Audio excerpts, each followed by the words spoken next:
ใบเนียงไง อุ้ยทำยังไงดี น้ำอยู่ใบเนียง ค่ะอุ้ย ก็ทำได้ ไม่มีกลางกลางเลยนะข้าวเป็นหมื่นเลยนะจริงเหรอว้าว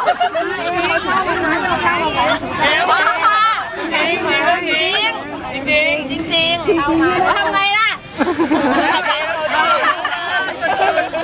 ข้าวนี่มันของจริงเหรอเนี่ย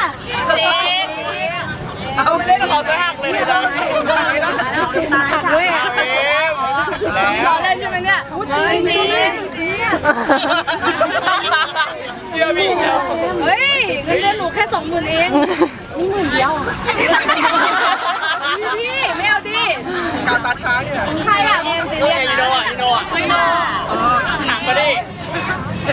เขาขาย น้ำผักนะโอเคเอา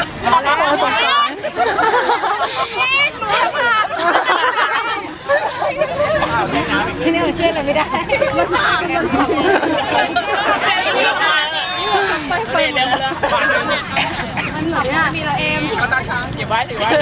ไปแล้วทำไงเราเนี่ยกาวช้างนี่แหละ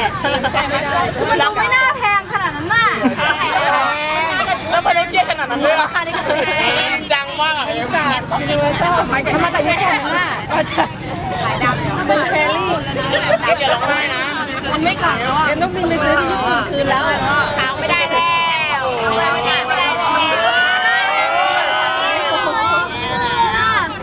เงินเดือน20,000เหลือ10,000เดียวแล้วหลังหักแม่เลยหักเลยมั้ยเอ็มหักอีกครึ่งนึงแล้วเดี๋ยวค่อยเคลียร์เอ็มหักอีกหักอีกไปเอ็มเยี่ยมขนาดนั้น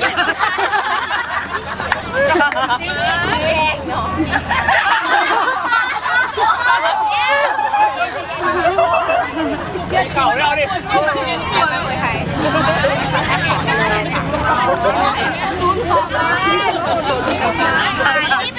เราไทยแล้ว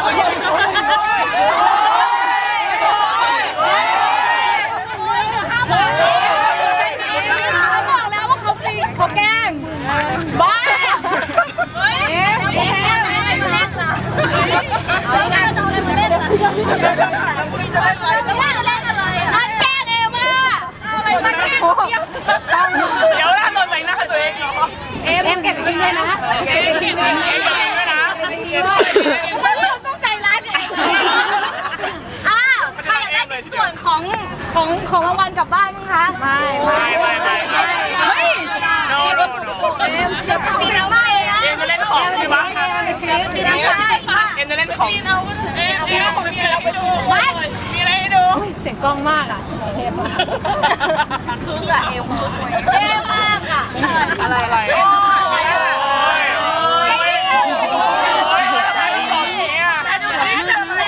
เข้าของอะเธอ